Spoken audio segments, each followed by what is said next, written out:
못했던 그 혼자만의 외로움과 그런 것들이 쌓여서 이게 형을 얻게 됐다라는 게 이제라도 그때 잘못 바로잡지 못했던 것들을 이제라도 좀 제대로 바로잡고 싶어서 이렇게. 안녕하세요. 학교 변호사 김영미입니다. 오늘은 오랫동안 학교폭력 피해로 인해서 고통을 받고 계셨던 피해자분을 모시게 되었습니다. 어렵게 용기를 내주신 만큼 보호해드려야 되잖아요. 성함은 가명을 사용하고 얼굴은 공개하지 않도록 하겠습니다. 선영 씨가 언제 어떤 학교폭력을 겪으셨는지 말씀해 주실 수 있으실까요? 네. 저는 고등학교 1학년이었고 A와 B에게 지속적인 괴롭힘을 받았었습니다. 2019년이었는데요. 당시 친하게 지냈던 남자아이가 있었는데 그 사실을 알고 있던 B와 A가 3층 기숙사 방으로 찾아왔어요. 남자 꼬시는 표정을 알려주겠다면서 자신을 따라해보라고 혀로 입술을 핥으면서 윙크하면서 낄낄거리는 그 모습이 좀 충격적이었고 아직도 기억이 선명한데요. 그러면 그 남자친구하고 우리 선영 씨는 어떤 사이였는데요? 그냥 서로 호감이 있는 사이였어요. 그걸 A와 B가 알고 있었어요? 그런 내용을? 네. 그러면은 보통은 친구들 사이에서 엄청 친하면 그렇게 할 수도 있잖아요. 그 남자를 좋아하면 약간 섹시한 표정을 해볼 수 있잖아. 이런 뭐 친한 사이에서는 그렇게 할 수도 있는데 그 정도로 뭐 A와 B와 우리 선영 씨 사이에 친한 사이였어요? 만약에 친했다면 저도 유쾌하게 받았는데 네. 그때는 친하지 않았어요. 친하지 않았는데 전혀 갑자기 와가지고 그렇게 네. 한 거예요? 그 말 듣고 선영 씨는 어떤 기분이 들었어요? 굉장히 모욕적이었고 네. 처음 겪어보는 일이어서 네. 되게 충격을 많이 받았던 걸로 기억해요. 그게 첫 번째 있었던 피해고. 그 다음에는 이제 시험 기간에 B와 A의 친구들이 저를 찾아와서 왜 자료조사를 이따위로밖에 못했냐면서 시비를 걸었고 앞바다리를 하고 있었는데 제가 제 무릎 부근을 발로 찼어요. 그래서 네. 뭐 어떻게 했어요? 그냥 째려봤어요. 저도 너무 불쾌하니까 네. 어떻게든 표현을 해야겠고 네. 근데 용기는 못 내니까 말로는 참을 수 없었고 네. 그냥 눈빛으로 때려보기만 했던 것 같아요. 그 다음에 또 계속 피해가 있었다면서요? 네. 그 다음에는 이제 좀 큰 임팩트가 있는 사건이었는데 네. 페이스북 익명 게시판 에스크드에 네. 악플 300여 개가 달렸어요. 네. 저를 향한. 네. 근데 그때 막 어깨에 비듬 묻어있다. 몽골에서 살지 왜 한국에는 왜 왔냐.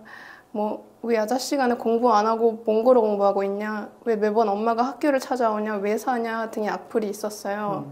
그런데 그 에스크 계정에 악플을 단 사람이 누군지는 확인이 어려웠던 거죠? 네. 특정이 안 되니까. 네. 어쨌든 악플 내용으로 봐서는 우리 선영 씨를 잘 아는 사람이 달았겠네요. 실제로 몽골어 공부를 하고 있었어요?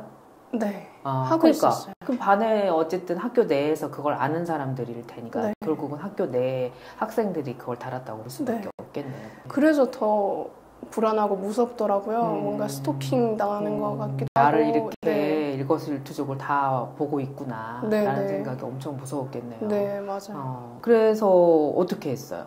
그 다음날 바로 찾아뵈서 이건 학교폭력을 여는 게 좋겠다고 네. 같이 상의를 했었고 네. 근데 이때 당시에 교감 선생님이 교무실로 저만 따로 불렀어요. 네. 그래서 불러서 뭐 같은 친구들끼리 실수할 수 있는 거 아니냐면서 그 자리에서 바로 계정 탈퇴를 요구하셨고 이미 어머니와 담임 선생님과 학교폭력을 진행하기로 결정된 상태였는데 교감 선생님의 말에 휩쓸려서 에스크드를 탈퇴하게 됐고 그래서 학교폭력위원회도 열지 못했어요. 네. 그때 그러면 그 에스크 탈퇴하기 전에 네. 캡처해 놓거나 따로 이렇게 저장해 놓지는 않았어요? 안타깝게도 그런 건 전혀 없어요. 네. 근데 저는 그렇게 생각하거든요. 학교 네. 측은 이런 일이 있을 때 피해자 학생이 증거를 없애지 않도록 도와야 하는 게 학교의 당연하죠. 일이라고 생각을 네. 해요. 근데 교감 선생님께서는 저를 보호하려는 목적보다는 학교의 명예를 더 중요시했던 것 같아요. 네. 거기에 대해서 그러면 부모님이나 담임선생님은 뭐라고 하셨어요? 어머니께서는 좀 저보다도 더 많이 불안해 하셨던 것 같아요. 혹시라도 애가 잘못될까봐. 교감선생님께서 왜 그러셨을지 정말 좀 납득이 안 되네요. 요즘 같으면 사실은 이런 일을 선생님이 했다라고 하면은 이제 교육청에서 조사가 나올 정도로 2019년도면 고작 한 5, 6년 전의 일인데, 그러면 그 가해자 A, B는 본인들이 선영 씨한테 이런 잘못된 행동을 했다는 것조차도 인지를 못하고 있을 수도 있겠네요. 네. 그리고 최근에도 연락을 했었는데 네. 전혀 미안한 태도는 없었어요. 거기에 대해서 너가 예전에 나한테 그런 행동을 했잖아 라고 이야기를 해본 적은 있어요? 그런 뉘앙스로 살짝 DM을 보냈었는데 오히려 내가 너한테 할 말이 많다고 저한테 만나자 그러더라고요. 그래서 전 당연히 거절을 했죠. 어떻게 만날 수 있겠어요. 가해자였는데. 굳이 만나서 시간 뺏기고 싶지도 않고 오히려 더 감정만 낭비하게 될 것 같아서. 잘하셨어요. 네. 가해자들한테도 사과도 못 받았고 되게 많이 힘드셨을 것 같은데 어떠셨어요? 일단 학교로부터 버림받았다는 생각을 많이 했던 것 같아요. 개인적으로. 그래서 심적으로 많이 불안했고. 치료도 받았어요? 근데 이제 고3 수능 볼 때쯤에 그 정신과 병명을 좀 몇 가지 얻게 됐어요. 뭐 환청, 뭐 조현병 뭐 이런 것도 얻게 되면서, 근데 이거 말고는 정말 제가 갑자기 그런 병을 얻게 된 그럴 빌미가 없었거든요. 근데 아무래도 표현하지 못했던 그 혼자만의 외로움과 그런 것들이 쌓여서 이게 병을 얻게 됐다라는 게 어느 정도 그게 지금 한 이제 6년 가까이 됐는데 갑자기 이제 여기에 대해서 문제를 제기해야 되겠다라고 생각한 이유가 있을까요? 건강도 많이 회복되면서 이제라도 그때 잘못 바로잡지 못했던 것들을 이제라도 좀 제대로 바로잡고 싶어서 이렇게 상담도 하게 되고 그랬던 것 같아요. 치료하는데 오랜 시간 걸렸다고 했는데 어떤 치료를 받았어요? 조현병과 조울증을 알았기 때문에 이게 회복이 꽤 오래 걸렸었어요. 그래서 지금은 괜찮아요? 네, 지금은 많이 좋아졌어요. 제일 그 치료하는 기간 동안에 가장 힘들었던 건 뭐예요?